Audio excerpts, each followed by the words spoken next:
तो देखो बच्चों, आज मैं फिर से समास के उदाहरण लेकर आई हूँ। जैसा कि मैंने कहा था कि समस्त पद और उनका विग्रह रूप आज मैं डिटेल में बताऊंगी। आप ध्यान से देखते रहिए। पिछली वीडियोस आपने देखी, आपको कैसा लगा मुझे कमेंट करके जरूर बताएं। मुझे आपके कमेंट का बहुत इंतजार रहता है। कोई भी इतने से भी कोई प्रॉब्लम हो, कोई दुविधा हो तो मुझे कमेंट करके जरूर बताएं।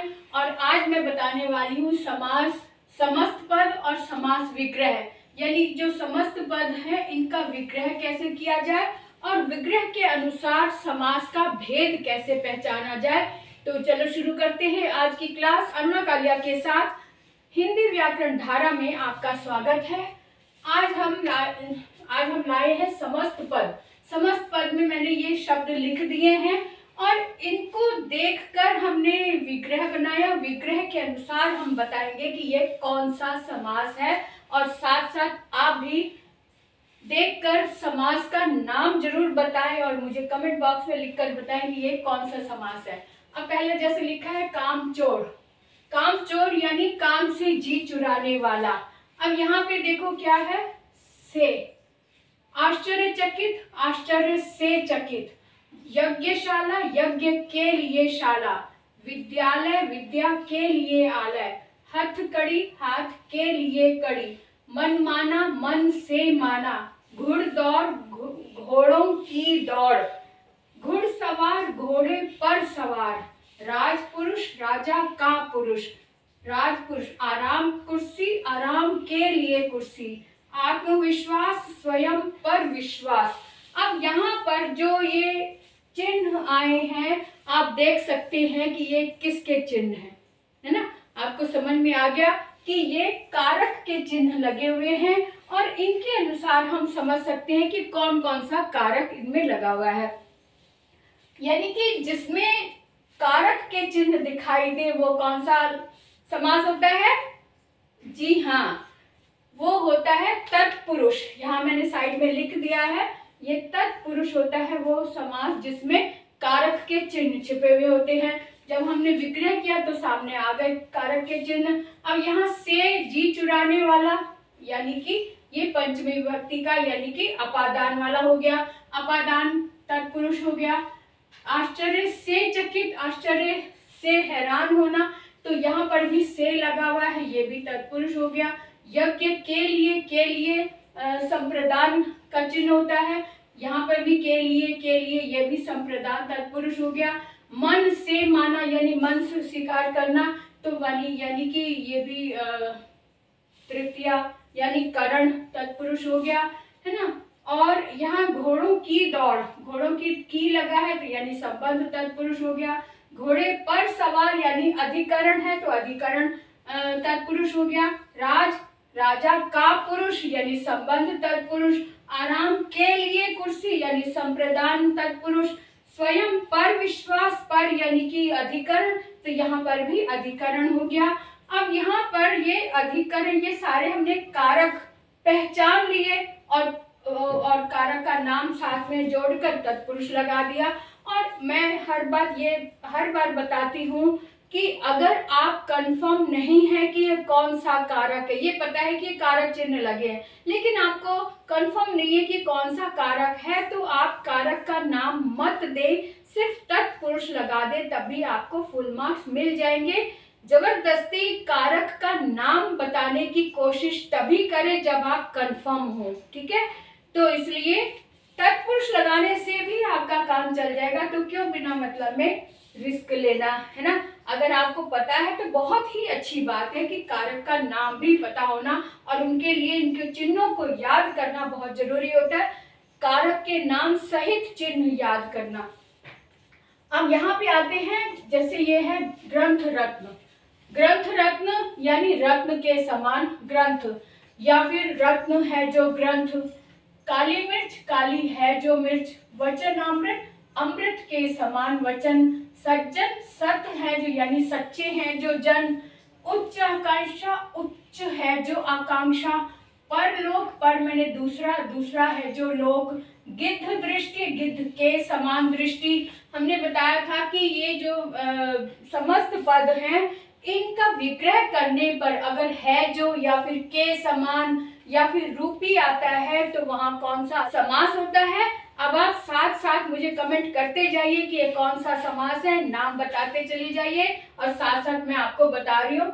नतमस्तक यानी नत मतलब झुका हुआ, झुका नत है जो मस्तक यानी झुका है जो मस्तक। दृग सुमन, सुमन के समान दृग, दृग मतलब नेत्र, सुमन के समान दृग। कवि हृदय, कवि के समान हृदय। विद्या धन यानी विद्या रूपी धन। बुद्धि बल, बल है जो बुद्धि या बल के समान बुद्धि भी कह सकते हैं। प्राण प्रिय यानी प्राणों के समान प्रिय। तो यहाँ पर हमने देखा कि ये सभी समस्त पद हैं, इनका जब हमने विग्रह किया तो पता चला कि ये है जो के समान है ना, कि ये सब लगे हुए हैं। इसका मतलब ये कौन सा कर्मधारय, ये कौन सा समास हुआ, कर्मधारय समास है। तो इस तरह से हमने इन समस्त पद को पहचान लिया। समस्त पद को तभी हम पहचान पाएंगे जब हम उसको विग्रह करके देखेंगे। तो आगे भी देख लेते हैं कि आगे दूसरे भेदों में कैसे विग्रह होगा। तो बच्चों आगे देखते हैं अष्टाध्यायी, ये भी समस्त पद है, इनका समास विग्रह इस तरह से होगा। अष्टाध्यायी 8 अध्यायों का समूह। 8 अध्याय यानी कि यहाँ पे भी संख्यावाची विशेषण है और आप समझ सकते हैं कि जहाँ संख्यावाची विशेषण होता है वहाँ कौन सा समास होता है। और इसी के अनुसार आप फटाफट इसका नाम मुझे लिख कर बताएं, कमेंट करके बताएं कि ये कौन सा समास है। अष्टाध्यायी में पंच तत्व 5 तत्वों का समाहार, चतुर्वर्ण 4 वर्णों का समाहार, त्रिवेणी 3 नदियों का समूह, नवग्रह 9 ग्रहों का समूह, त्रिभुवन 3 भवनों का समूह, सिंधु सप्त सिंधु 7 सिंधुओं का समूह, पंचतंत्र 5 तंत्रों का समूह, चौमासा 4 महीनों का समाहार, पंचानन 5 मुखों का समूह, दशानन 10 मुखों का समूह। यहाँ पर समाहार या समूह एक ही बात है, लेकिन कुछ पुस्तकों में समाहार बहुत ज्यादा यूज किया हुआ होता है, कहीं पर समूह लिखा होता है, लेकिन मतलब सबका एक ही है। इसलिए आप परेशान ना हो कि समूह है तो समाहार क्या है, दोनों का मतलब वही है। इसलिए आगे बढ़ते हैं। अब आपने देख लिया होगा कि ये कौन सा समास है ना। आगे बढ़ते हैं कि यहाँ है गंगा यमुना, आचार विचार, सीताराम, राधे श्याम, दाल रोटी, धन धान्य, अन्न जल, वेद पुराण, रुपया पैसा, बहुत थोड़ा, भीम अर्जुन, व्रत कथा, हाथ पांव, गुल्ली डंडा, आटा दाल। अब ये हैं समस्त पद। इनको जब विग्रह करते हैं तो उसमें और लगाएंगे या फिर या लगेगा। तो आप ये भी मुझे कमेंट करके बताएं कि ये समस्त पद जो हैं ये कौन से समास के उदाहरण है। तो चलो शुरू करते हैं। गंगा यमुना यानी गंगा और यमुना, यहाँ पे और जो है वो विग्रह रूप में और लगा है।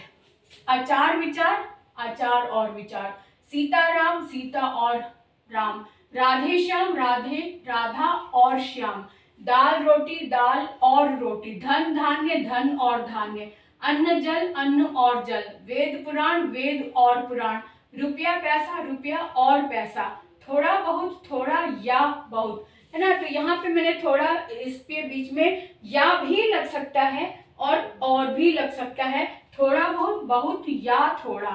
भीमार्जुन, भीम और अर्जुन, व्रत कथा, व्रत और कथा, हाथ पांव, हाथ और पांव, गिल्ली डंडा, गुल्ली डंडा, गुल्ली और डंडा, आटा दाल, आटा और दाल। ये वाले सभी उदाहरण वो दिए हैं जो अभी तक मैंने नहीं करवाए थे। ये सारे ही बहुत कम हैं, आते हैं पुस्तकों में भी आते हैं, कम लिखे होते हैं। तो थोड़ा से हम देखते हैं कि यहाँ पर और लिखा हुआ है, इसको विग्रह करते समय हमने और लगा दिया। जिनके बीच में डैश लगा हुआ है मतलब है कि इसके बीच में कोई शब्द है। और बताया था कि जो 2 शब्द होते हैं वो आमने सामने होते हैं, एक दूसरे के विरोधी भी होते हैं, एक प्रतिद्वंद्वी होते हैं, या फिर इन्हें विलोम भी कह सकते हैं, एक दूसरे का विलोम शब्द होता है। तो ये कौन सा समास होता है आपने गेस कर लिया होगा, तो मैं भी बता देती हूँ। ये है कौन सा? द्वंद्व समास। द्वंद्व ऐसे भी लिख सकते हैं, द्वंद्व समास। ठीक है, ये है द्वंद्व समास। अब आपने देख लिया कि अभी तक हमने कितना? तत्पुरुष, द्विगु समास, द्वंद्व समास, और ये वाला आप बताएंगे, इसका नाम लिख के मुझे बताएं कि कौन सा समास है ये मैं नहीं बताऊंगी, ये नेक्स्ट, ये आपके कमेंट को देखकर ही मैं उसमें हाँ या ना कहूंगी। ठीक है, तो ये आप खुद मुझे बताएंगे। अब रह गए दो और, कौन से? बहुव्रीहि और अव्ययी भाव, है ना। तो ये भी अभी ही हम उन्हें भी देख लेते हैं। आगे देखते हैं। आगे मैंने समस्त पद इस तरह से लिए हैं। एक है हंस वाहिनी, पद्मासन, पुस्तक धारिणी, वीणा पाणी, अजात शत्रु, जितेंद्रिय, पशुपति, भूतनाथ, मृत्युंजय, शशि शेखर और काठ गोदाम। इनका हम समास विग्रह देख लें। हंस वाहिनी यानी हंस वाहन है जिसका, अर्थात माँ सरस्वती। पद्म आसन है जिसका, अर्थात माँ सरस्वती। पुस्तक धारिणी, पुस्तक धारण करती है, जो आपने देखा होगा ना कि सरस्वती माँ के हाथ में एक हाथ में वीणा भी होती है और पुस्तक भी होती है। तो पुस्तक धारिणी यानी कि पुस्तक धारण करने वाली माँ सरस्वती। वीणा पाणी, उनके हाथ में वीणा भी होती है, तो इसके लिए हाथ में वीणा है जिसके, अर्थात माँ सरस्वती। अजात शत्रु, शत्रुओं को जीत लिया है जिसने, अर्थात कोई विशेष व्यक्ति। यहाँ पे विशेष व्यक्ति लिखा नहीं है, आप अपने आप लिख लें विशेष व्यक्ति। जितेंद्रिय, इंद्रियों को जीत लिया है जिसने, यहाँ पर भी कोई विशेष व्यक्ति। पशुओं के स्वामी है जो, अर्थात भगवान शिव कहा जाता है ना, पशुपति कहा जाता है, तो पशुओं के स्वामी हैं जो भगवान शिव। भूतनाथ, भूतों के स्वामी, अर्थात भगवान शिव। मृत्युंजय, मृत्यु को जीत लिया है जिसने, अर्थात भगवान शिव। शशि शेखर, चंद्र को धारण किया है सिर पर जिसने, अर्थात भगवान शिव। काठ गोदाम, वस्तुओं को रखने का स्थान, अर्थात भंडार गृह। तो इस तरह से हमने इनके समास विग्रह देखे और ये इनके समस्त पद हैं। अब आप समझ सकते हैं कि ये कौन सा समास है। जी हाँ, ये है बहुव्रीहि समास। बहुव्रीहि समास। अब आते हैं यहाँ पर, ये भी मैंने लिखे यथामति, यथोचित, अनुरूप, प्रतिपल, रातों रात, द्वार द्वार, कानो कान, एकाएक, यथाज्ञा, भरसक, बखूबी, बाकायदा, यथाविधि, यथा सामर्थ्य, बेरोक टोक। यहाँ पर कुछ उर्दू के उपसर्ग भी लगे हुए हैं। अब आप समझ सकते हैं कि उपसर्ग किसमें लगते हैं। जहाँ उपसर्ग लगे होते हैं वो अव्ययी भाव समास होता है। बिल्कुल सही कहा आपने। तो ये है अव्ययी भाव समास, अव्ययी भाव। ठीक है ना। तो अव्ययी भाव समास में या तो पूरा ही पद अव्यय होता है या फिर पहला पद इसका क्या होता है, उपसर्ग होता है। तो यहाँ पर यथामति यानी मति के अनुसार, ये इनका समास विग्रह है। यथोचित, जितना उचित हो। यथोचित का मतलब जितना उचित हो। अनुरूप, रूप के अनुसार। प्रतिपल, हर पल या पल पल। रातों रात, रात ही रात में। द्वार द्वार, प्रत्येक द्वार। कानों कान, कान ही कान में। एकाएक, अचानक। यथाज्ञा, आज्ञा के अनुसार। भरसक, पूरी कोशिश से। बाखूबी, खूबी के साथ। बाकायदा, कायदा यानी कि नियम को कायदा बोलते हैं ना, कायदे के अनुसार या नियम के अनुसार। यथाविधि, विधि के अनुसार। यथा सामर्थ्य, सामर्थ्य के अनुसार। बेरोक टोक, बिना रोक टोक के।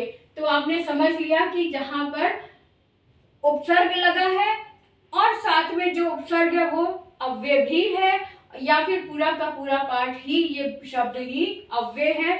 तो जहां अव्यय और उपसर्ग की बात हो रही होती वहां पर होता है अव्ययी भाव समास, और इनके इस तरह से इसका विग्रह होता है। आपने समझ लिया। आज समास को मैंने 3 दिन से समास के ऊपर ही वीडियो बना रही हूँ, तो आपने बहुत ही अच्छे से समझ लिया होगा तीनों वीडियोस को उलट पलट के बार बार देखो। जो कमी रह गई होगी उसे भी वो भी समझ में आ जाएगी। और साथ में मैं जो पहले की वीडियोस बनी हुई है उनका भी लिंक इसमें दे दूंगी, आप उनको भी बहुत बारीकी से समझ सकते हैं, देख सकते हैं। तो आज का वीडियो मैं यही समाप्त करके आगे बढ़ती हूँ, आपसे विदा लेती हूँ। जय श्री राम।